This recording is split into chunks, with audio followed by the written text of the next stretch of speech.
Welcome back to another episode of the Make a Living podcast. Reminder to please follow and rate on Apple Podcasts, Spotify, and YouTube. I've also recently started a Substack where you can also find the podcast. So subscribe everywhere and anywhere you get your podcasts. Feel free to follow along on TikTok and Instagram, where you can get the latest in terms of clips from the podcast episodes or other, work, career path related content. I just recorded with two 22, 23-year-old girls, and it was so fun to talk to people that are just starting their careers today.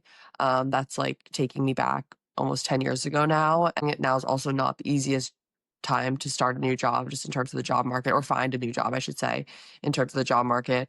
I hope you enjoyed this episode. I hope you're having a wonderful day and Happy New Year. I also wanted to quickly touch on New Year's goals and a lot of that, rhetoric when people start talking about like goals. I feel like it's stressful and feels like, okay, cool, I can say I want to do that, but it's like, how do I do that? Something I do in all aspects of my life, whether it's New Year's goals or work projects goals or personal goals, is I have to really break it down to a small scale. And so say, by the end of 2026, you want to accomplish this one thing or these three things. That feels potentially exciting, but also daunting. As soon as you try to start putting it into action, you don't really know where to start. I literally will take it back to like, what's the goal? What I want to get done by the end of January this month. And if that even seems too overwhelming, what do I want to accomplish by the end of this week? What's the one thing I want to do today to ultimately get me to that end goal? And then once you expand beyond like, okay, by the end of January, by the end of Q1, by the end of Q2, like these are sort of the steps you're going to take. It is, not rocket science. This is like obvious, but that helps you. Writing it down and honestly visualizing it is the way that I get there and get way less overwhelmed and start being like, okay, I can cross that off. So if that's helpful for you, I'd recommend trying that. So yeah, please enjoy this episode with Siena and Bella.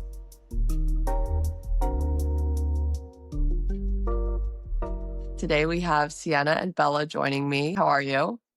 Good. How are you? Good. I'm really excited because these two are very, very recent college grads. How old are you both? 22. Well, I'm 22. I just turned 23. There we So go. fun.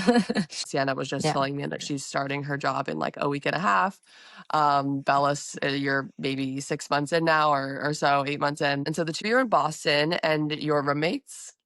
We were roommates in college. Yeah. And so I guess we can start with college because you both chose to go to Northeastern, which for those that don't know is a large university in Boston and has a somewhat unique program called the co-op program. If one of you wants to describe what the co-op program is, and then I'm curious like why you chose a school with that type of program. Yeah, totally. So the co-op program is basically, in order to graduate Northeastern, you have to do 6 months of work in whatever you're studying, like full-time work. You're not taking classes or anything. So that's why it's typically like 4.5 or 5 year program. So I did 2 of them and had really great experiences. It was a great way to build a resume and kind of figure out what you do and don't like. And I think finding out what you don't like is almost just as helpful as finding out what you do like, especially like when we're this young and there's just so much ahead of us. But I originally toured Northeastern and hated it. I was like so against being in Boston and being the city. Like I grew up in the suburbs. I was like, no, like I can't do this. I almost got hit by the T. I was so lost. It was so funny. And then at one point I kind of realized like if I was going to study business, like may as well be in Boston. That's where all the opportunities would be. And so that's why I ended up choosing Northeastern. And then obviously everyone raves about the co-op program, especially as a business major, being able to build a resume with like kind of nothing to lose. Awesome. And for a lot of, when you're so young, 18, going into college and through college too, like for a lot of people, one of their only voices is like their parents or maybe, aunts and uncles or a grandparent or like a mentor. Was your family or was there any like driving opinion that was guiding your path to like choose Northeastern or choose business or anything like that? I actually started college at Bentley. So I went to Bentley in Waltham for freshman year and then just decided that I wanted to be at a bigger school in the city. I thought I wanted to do suburbs, small school situation, but it ended up being a little too small. So I transferred to Northeastern for sophomore year. And that was, I think, the best decision I could have made. My parents the whole time were really supportive. I knew I wanted to go into business because my dad always worked in business. So it's kind of what I grew up around. And I knew I wanted to go into finance, and Northeastern was the best school for that opportunity with the co-op program that Sienna talked about. I found out I really liked finance at Northeastern. But another unique thing that I was able to do is add a double major with communication studies. It was nice to kind of have that diversity of classes that I think really helped me going forward. Super cool. Through college, and you were both there for, roughly 4.5 years. Did you shift? I guess you just mentioned you kind of added on communications, but did you ever kind of like find halfway through, don't love this one thing so much? Like, was there Yeah. ever like a kind of change after you had one of your co-ops and you're like, never mind to this? Yeah, I went into Northeastern knowing business, and then you have to like specify your concentration by sophomore-ish year. I think maybe like my freshman year, I chose marketing, which I don't know why I did that looking back on Yeah, it, I did that but too. it was so weird because the whole reason I went into business in the first place was because I liked numbers. Like that was the only reason. And like obviously, I have a dad who works in finance area too, which was helpful. But like I like at my own personal skill set, I was like, okay, I like numbers. I'm gonna go into business. And then I chose marketing. I don't know why. I took a marketing class and literally after like the fifth class, I was like, no, this is not me. I cannot do this. So I switched to finance. Um, and my first co op I did my sophomore year. So kind of right around that decision timeline of like when I had to like pick a concentration. Um, and I think the first co op definitely solidified like me wanting to be in finance. And then like from there, I kind of went another angle and then obviously ended up, somewhere in real estate, which was really random for me. But it was really cool to kind of try out so many different opportunities and see like which parts of it I enjoyed and which parts I didn't. And then like be able to make the next decision and what I was going to add to my resume based off of that. Yeah. Yeah, speaking of, why did you lean towards marketing? Like, I totally did the same thing I mean, I went to a liberal arts school. We didn't have a finance major or marketing major, but I wanted to be in business, and then I would look at jobs in advertising and marketing, and I also was so good at math. I loved math way Mm-hmm. more than I was good at like artistic or creative Mm-hmm. things. Same. Yeah. And Yeah. and I remember my dad would sometimes make comments like, "Okay, you could do that, but like, why do you keep leaning that way?" And for me, I think there was some unconscious bias or like lack of representation of, Yeah. women around me in my life in finance. And so perhaps I was doing it to myself. I think that's changed a lot. And even when I was in college, there was plenty of females in finance, but in what I saw, I didn't see Yeah. them. Um, but I did see a lot of females in advertising and marketing. And that definitely impacted me. Someone that I just referenced did not go to like a business focused school. Do you learn in college like kind of professional etiquette, like being in a business school? Or did you feel like you got that from your families? Because I do think that is it's like 80% of like your first job is like how good the analyst on the team or the young person is at like just knowing when to like speak up or not speak up or ask if anyone needs help. It goes so far. And unfortunately, some people don't get that mentorship. I think mine was a little bit of both. Like growing up, Same. Yeah. my parents really emphasized it. More of just like the politeness aspect. Like when you meet somebody, you shake their hand, which we think is like normal behavior. It's like the little things I think I learned growing up. I also think Northeastern emphasizes professionalism a lot. We have a whole co op prep class before you're even allowed to do your first co op, where they Mm, teach you email standards and how to act in the office. But I think a lot of it also just comes from experience in being that youngest person in the office and just looking up to the other people there. I learned a lot of etiquette and professionalism, kind of what you were talking about when to speak up and when to stay quiet from the older senior people in the office and just kind of watching how they act in certain scenarios. I think throughout co op helped me a lot going into my mhm. first full time job. Awesome. Sienna, Yeah, you're saying similar for yeah, you? very similar. I think maybe the common sense would come from like the way I was raised.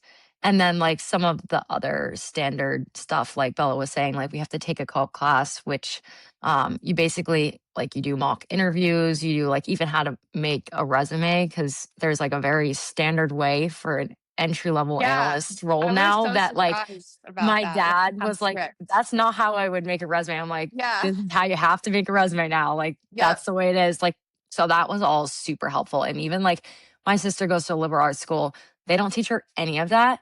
So like she's applying for internships and stuff. And like thankfully, at least I'm able to like show her like what a typical like business resume looks like.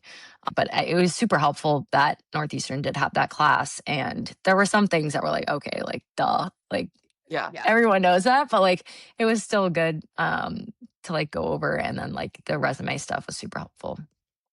And agreed. And for any young people that are listening that perhaps don't feel like they get that in college or don't have a mentor, like my biggest advice would just be like just ask people, like anyone you know that does something tangential, like could you look this over? Like look this, like just people are very willing to help and just look over a resume. So I would just recommend before you send out a resume, like always have like 2 or 3 people just put eyes on it and provide suggestions. And then I hate to ask this question because it's so, of course I'm going to ask it, but I'm curious how AI impacted your college experience. And first question is like literally the classes. Did rules come out or like, yeah, like I guess official rules of like you can't write your papers using AI tools? Like how did colleges handle that? Was it I junior think, year, Bella? yeah, I Like, think it do you was think they started getting really strict junior middle, like year? middle to Freshman year, we yeah, didn't middle have it. secondary. No freshman year, no sophomore year. No There was sophomore like year either. no Yeah. AI. Junior year, it started like first semester. People were like hearing about it, but we would never use it to write like full papers. Yeah. And then I think second semester, junior year, people started realizing you could just put a prompt in from your assignment and it would write your entire paper. And teachers didn't catch on very quickly. But But then then they once they started did, to, like, it was yeah, really once they did, strict. it got very strict. Like if you were caught, you failed. Sometimes the class, sometimes the assignment. It was really professor dependent, I would say, because I had one professor who loved it. Like Yeah. he used AI to structure the class. So Mm, his logic was if I'm going to use it to make my PowerPoints, you can use it to do your assignments. Other professors, it was more use it to generate ideas, don't use it for your Yeah. whole paper. And they were very, very strict on it. So I think mm. Yeah. my experience was really dependent on the class itself. I could never really use it for my finance classes. I'm sure you felt the same. Like that stuff you Yeah. kind of really had to know and was more math dependent. But Hmm. for the English leaning classes, it was more idea generation rather than completing your assignment.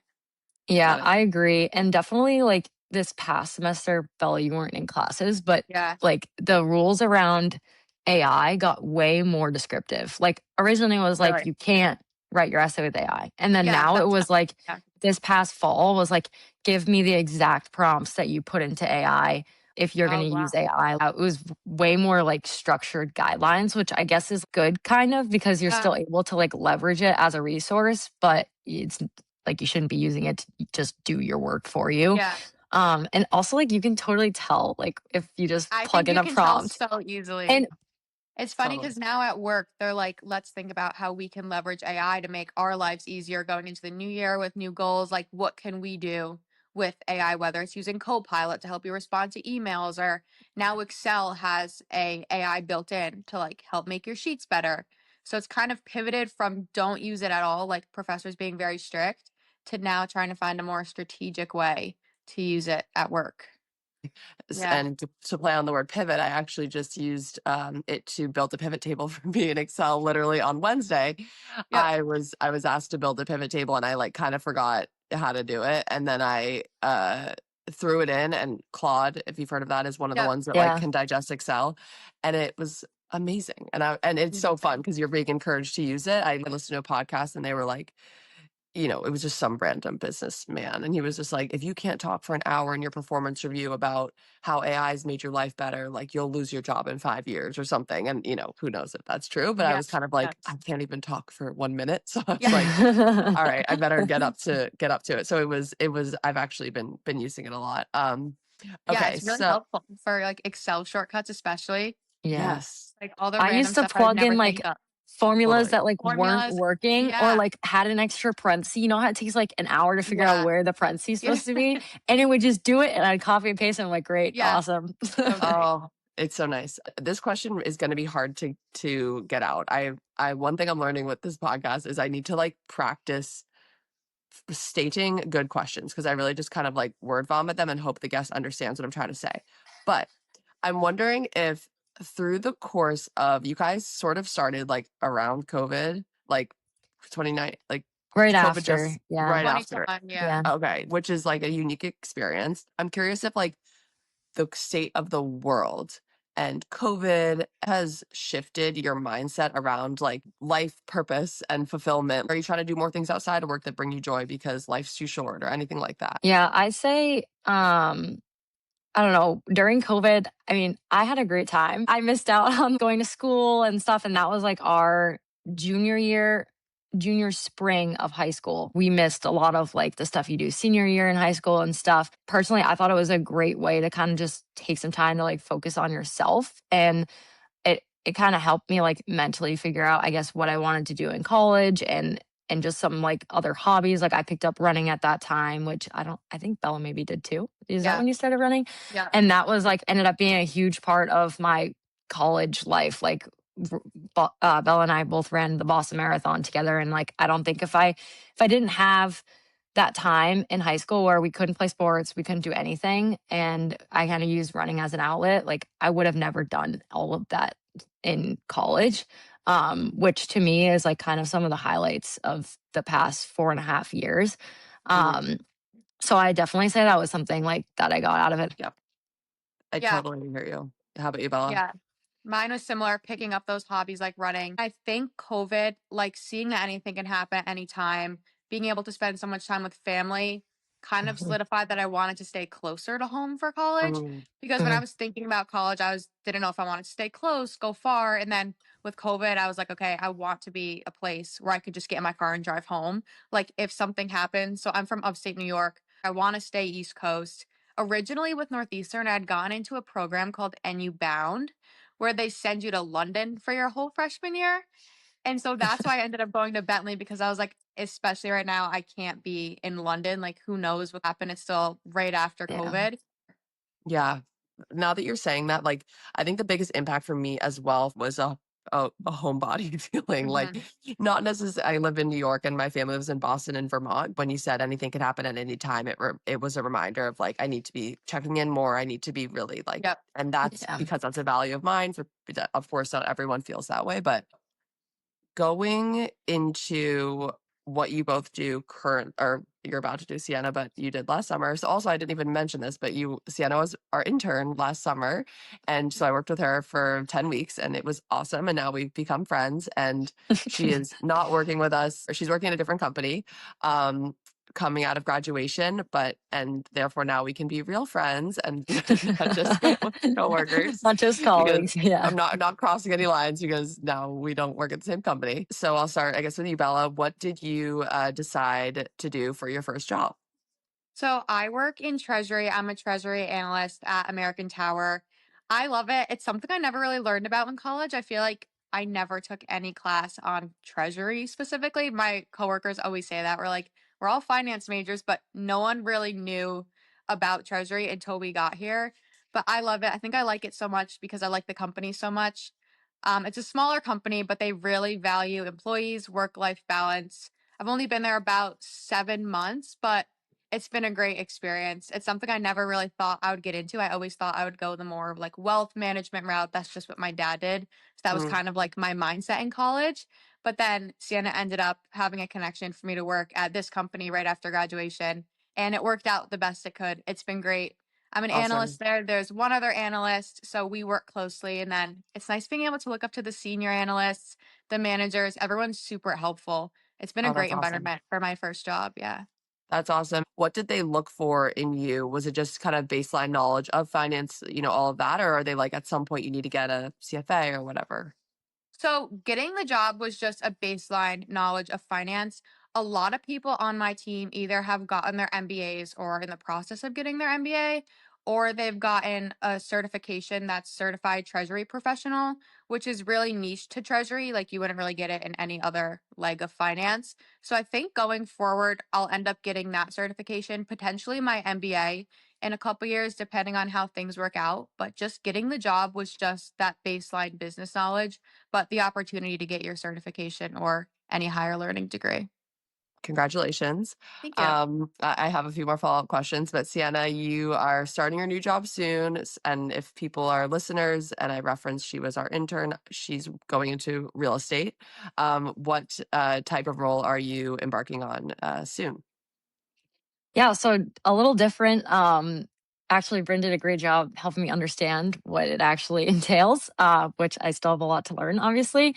But over the summer, I was on the equity side, looking like directly at transactions and asset management, working with Bryn, and then in a week and a half, I will start on the debt side of things, specifically on the private credit team within debt. So I believe it's purchasing debt, which will be super interesting in a portfolio management role. So definitely a lot to learn. As I kind of mentioned before, it was technically my fourth job, even though like it's my first real job, but I had two co-ops, internship, and then this is like my first like, real life job. I've been able to touch on like so many different areas in the overarching finance industry and then like somehow ended up in real estate. Like I had no idea kind of what that entailed or that I didn't have any family in it or anything. I obviously knew of like private equity and I worked in private credit before and just the traditional like finance industry. Real estate was so new to me, but I'm so happy I got to try it out because then I ended up loving it. And I can imagine that your co-ops and your internships have given you, probably both of you, like an immense amount of confidence. Because yes, I'm sure you have nerves going into, the new job and all of that, but like you've had a lot of first days before and a lot of experience having to say, hey, I don't understand how to do this. Would you mind helping me? Again, kind of back to that. I hate to keep using the word etiquette, but like I do really think like as someone who studied sociology, did never opened Excel once, and then went right into a real estate finance role post graduation, you can know nothing and get up to speed really quickly and be well respected by simply like the way you ask questions and being Yeah. like, hey, I like really enjoyed sitting in on that meeting. I know you probably don't have time right now, but I would love to put 30 minutes on your calendar at some point this week to run through the questions that I gathered from the meeting. Like, I feel like, Sienna, you even did that as an intern. Like, you might not know anything that went on in the meeting, but just showing that you were trying goes Yeah. such a long way.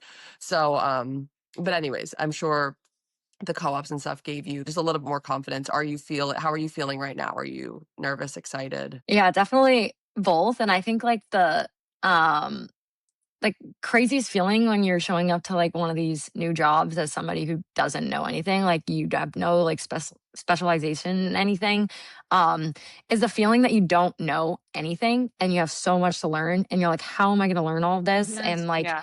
this amount of time? Ever. And I feel like by the time I hit my second co-op, like I already felt that once and knew that it would come just based off of curiosity, just like wanting to learn. That was like as simple as it gets. Like if you need one piece of advice, just wanting to know what's going on and wanting to Mhm, learn is like will get you the furthest. Like cuz then like the questions will come. Like you'll know what to ask. For me it'd take a week for me to figure out even which questions to ask, but like just showing that you want to know what's going on is mhm. super Yeah, it takes you a important. long way. Yeah, it definitely does. And I know Bella trains interns now, which is crazy. Yeah. Yeah, and it's a skill that everyone can do, and that's what I love about it is like it sounds so simple, but like truly everyone can write down questions. So like Yeah. you don't need to Yeah. be the smartest in the room. You just honestly need to be the most curious and not Yeah. drop something until you really grasp it. You can drop it in the moment if 100%. the person has to run to another meeting, but it's like, hey, can we keep going on that topic? I still don't quite get it. And two, I would add, I'm almost 10 years into my career, and there are some times where I have to check myself because I'll be like, okay, like sometimes I'll be like, Brent, you can't ask this. Like, you should know this by now. But I'm like, you don't know it by now, so Yeah. ask it. Like, there's a reason I don't know it. Like, clearly, no one's showed it to me yet. Even that example with the pivot table, I was like, this person who's asking me to build this pivot table definitely is like, Bryn must know how to do that. She's 10 Well, it's years in, she funny works at, because Bryn knows like crazy modeling, well, I but couldn't like the remember pivot that, table is but getting Pivot her. table. and so then you're like, well, don't feel like you're ever too like late to ask the Yeah. question. And so Bella, as someone that's already in, her first role, what I guess what have been your biggest challenges so far? Yeah, I think when I first started, co-op kind of helped me prepare me for this, but I always kind of struggled with being the youngest one and being a woman in finance. There's just not that many women. But when I got to my job, there is another woman on the treasury team, which was it was so fun. She's so easy to connect with. So I think I had a lot of mental battles going into it. It was really hard to switch my mindset from senior spring of college to Mm. then a week after graduation, going into work, working long hours, like it was a little bit of a mindset switch, but co-op again helped prepare me for that because Sienna and I would be working 40-hour weeks and some of our friends would be going to one class a day. So Yeah. we always kind of felt like we were in a different situation, which I think helped going forward. A lot of my friends didn't work all summer. They took the summer off before starting their jobs, and I was in Boston working.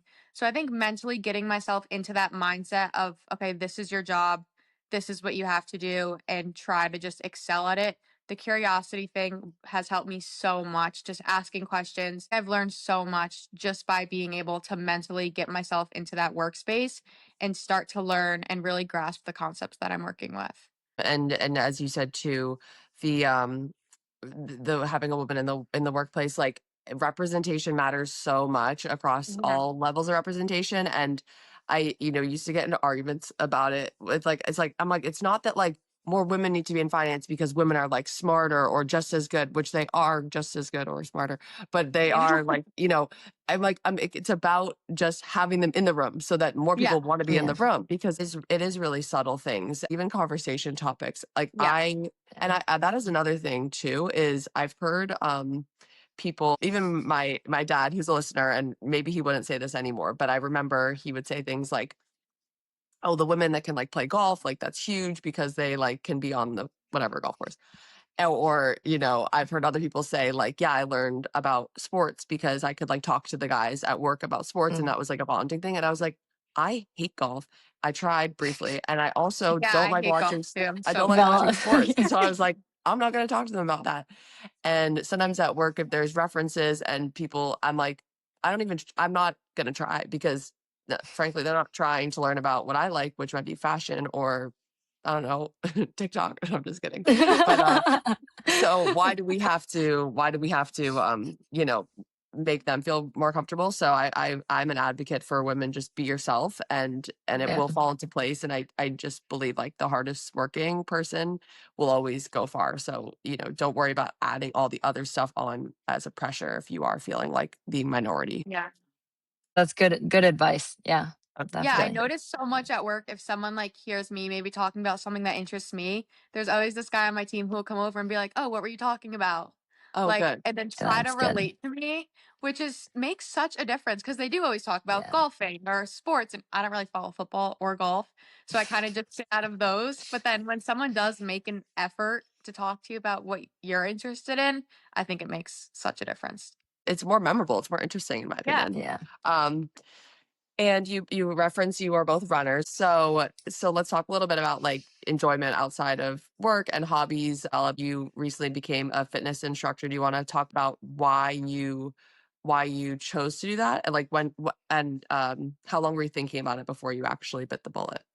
Yeah, I think starting in college, I don't know when you started, Sienna, probably around the same. We started going to a lot of core power yoga Mhm. sculpt classes just as a way to get a workout in. I'm horrible at going to the gym and like making myself do something. That was never something I even really enjoyed doing. So I started going to those core power classes around sophomore year of college. We would go like every night together, which was so much Yeah. fun. Like it was a way to work out. We would hang out with some of our friends. And so that's when I've kind of started really liking those sculpt classes. I started getting a little bit annoyed at the classes. I would just be like, they're so repetitive. Like, instructors aren't changing what they're doing, or like, I wish we were doing this instead. So then I started thinking, like, maybe I should just teach it. Like, I'm going to the classes anyway. I'm so comfortable with the structure of them. But there are classes where I just rather be doing other exercises, or I'd always see videos about exercises that are specifically good for women, maybe that like weren't in the classes. So I think starting the spring of senior year, I started really thinking about wanting to be an instructor myself. It's a 50-hour yoga sculpt training certification. So Wow. I did that all throughout the summer and actually just became an instructor like this month. So I'm really Wow. new to it, but it's been great. It's such a good outlet outside of work, even though it technically is a job. It never feels like that. Like, it's basically Oh, just working out with my friends, and I get input from my friends on what they want to do, yeah. which I think has been really fun. Just being able to build a workout has I been went to great. her class a couple days We ago and did. it was great. They're fun. I couldn't That's stop so laughing the cool. whole time I though know. because like it was just so funny to see like It's so Bella funny. instructing the class. Like Yep. Like, I should not have this kind of power, but it's we had so a great fun. time. Yeah. It was That's fun. that's really amazing, and I know for me, like, making time to work out is critical. I Mhm. feel like all I really do Yes. during the week is work out and go to work, Mhm. Yep. which is fine. I mean, that's plenty, but it's also, sometimes I'm like, okay, should I mix in something else? But I'm really glad that you There's no like time. found the time to do that. I think we may have talked about this, Sienna, but I was like, because you are very regimented workout and person, Bella's as the was same I way, yeah. at your age. Like, I still work out, but I'm not as regimented as I used to be. But I used to be like, okay, I can go to like the 5:30 a.m. and then like the 6:30 p.m. like free.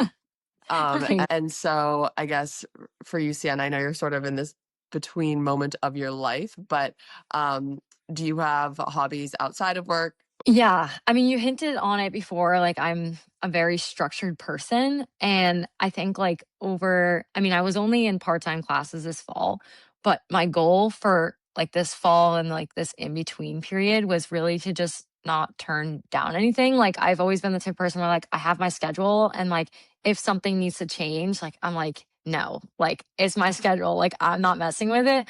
But this fall, I really just worked on kind of just saying yes to like everything. And I know like a lot of people will say like their New Year's resolutions the opposite. Like, you know what I mean? Like being able to Say say no. no.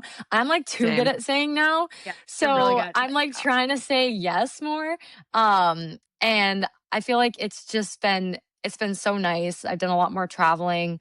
I haven't really let my like structured schedule get like in my way as much as it usually does.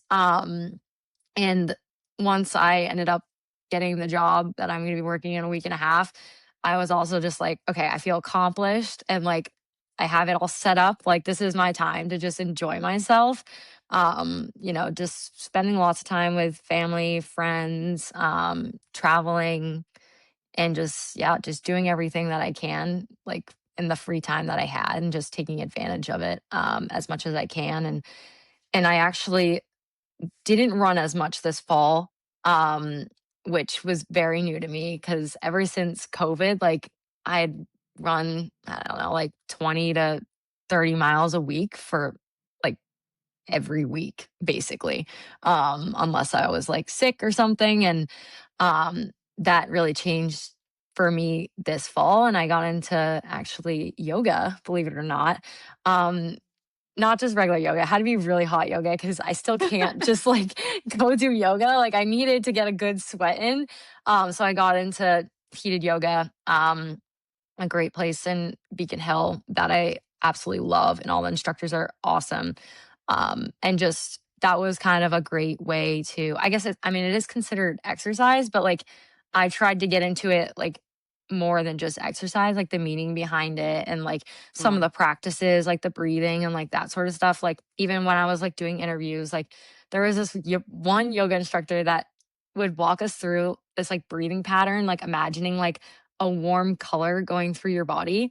So I would do it before every interview and it like calmed me down so much because usually I'm like, run, adrenaline, like, let's get it. Like, and now I shifted a little bit more like chill yoga, right. very, very new for me. Yeah, as you said, like, just kind of, gosh, we are so similar in that sense of just the regimented. And yeah, I want to say yes to more things. And really I've learned a lot over the past couple years is like life keeps going. Like I feel like everything will crumble if like I don't do all the things, and then you just have days where like you don't do that regimented craziness, and like it's like the next day comes and like life is the same. Like you don't, it's Yeah. like you feel like you have to do Yeah, the all of it, and it's like actually you could do nothing and tomorrow will be the exact same as it would have been if you exactly. had. How important was flexibility and like hybrid work versus or in office, remote, hybrid, like in your decision?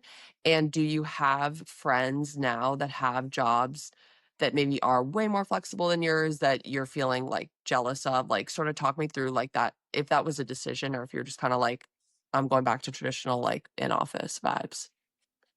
I didn't really factor it too much into my decision. I wasn't like not applying to jobs if they were only remote or not applying if they were all in person. My job now is hybrid, so it's at least 3 days a week in person, and then we can take Mondays and Fridays from home. I like the flexibility of being able to work remote, but I also really like going into the office. I think I've been able to build a lot of relationships with a lot of people at work that I wouldn't have if it was fully remote. Just going in, I'm on the treasury team, but I sit next to some people in legal that Mm, I've now built relationships with that I never would have even met if it was a fully remote job. So I really appreciate that aspect of being able to go into the office, but also if something comes up, or if maybe I want to go home to New York for the weekend, I can spend a long weekend home and still be able to work and have that flexibility. I have friends who work fully remote jobs. Some of them love it. happy Sienna. Like over the summer, I was in 5 days a week. It was, I guess, probably harder to do in the summer than it Yeah, would have been to do in the winter. But I think like being so young, like that's what you have to do. You just got to do it. Like you have a couple years and like you're in the office all the time, getting to know people. I think you absorb so much more. I think for me, like, it's nice to know that maybe like down the line I could work hybrid. Like once like my career develops a little more and I get a little more under my belt, like to have that flexibility, once you're a couple years in sounds nice. But I do think being in the office is great. It's good to know that you could have the flexibility down the line, I think. I think totally. that's nice. Yeah, especially like Bella was saying, if you want to take a long weekend, like you know what I mean? Like you don't have to take off work and like I Mhm. know I mean Bella's the same way, but we both can like get work done like Yeah, quickly and like we don't have problems procrastinating or anything. So like in terms of like that side of the conversation, like that doesn't even ever cross my mind. I'm not like I won't get stuff done if I'm home. That's not Right. like why Yeah. I'm going in the office. Yeah. I'd The be going same in the work gets office done just when you're because here. like to have the interaction and to like learn more. yeah, But yeah, because I know some people yeah. are definitely like, I can't work from home. Like I won't get anything done. Yeah, I'm definitely not like that. I know. I'm the Same. opposite. And when you Freak about build it. the trust in the office, like, and they Yeah. see people see you are at your computer for whatever many hours, then they know when you are working remotely because you wanted to take a Yeah. Friday off and work from home or something, that you are likely working in that same Yeah. state. And Yeah. you touched on this, Bella, but like the connections with other teams, like I would also add Mhm. that for any as a, yes, a proponent for working in office, but also even if you are a fully remote position, branch out to other teams and really try to network. This is actually something too that a younger person on my team previously was, super young, a couple years out of college, and she was asking about, I feel like I need to be networking more and all that, especially in real estate. You hear network, network, network. It's like the big thing. It's like the networking business. I'm like, yes, but it really does come naturally in the external sense, like as you start going to conferences and meetings. But honestly, network first internally. Like you have in your office so many smart people with millions of backgrounds around you every day. Like start there and start with those, the legal team or whatever. I've actually gotten all of my jobs since my first one through in referrals, like people being like, or you should go talk to Bryn. She would be great for your position. Like it was never through yeah, just applying online. So you never know where those connections can take you. And it's exciting to me. Both of you have such positive attitudes, and like this has been a really, I feel like, positive, and at least it's made me excited about like the future of the younger generation going into work, because I know right now is a challenging job market, and you see a lot online, you see a lot of kind of rhetoric and messaging that like young people want to be content creators and they're less motivated. And I think it's normal for older generations kind of say like, oh, the young kids, they don't work as hard or they're whatever. They're constantly critiquing. Like I wasn't that long ago for me that I felt like I was getting that type of critiquing. But I don't feel that way about either of you. Like, I feel like you're both like genuinely excited to work and like get out there. And that's, you know, really refreshing. So I'm excited for you both. And please use me as a resource if you ever, you know, want a tip or advice. Never too late to ask for questions, or ask questions, which we talked about. Stay curious. Thank you guys. Oh, Thank you. thank This was you, fun. Bryn. You're so good Let's, at doing all this stuff. It's so impressive. oh my God, you're the best. And she has some great podcast value. You're gonna have to do a deep dive. I will, yeah. It's super Okay. interesting. Well, okay. Bye, you guys. Have a great weekend.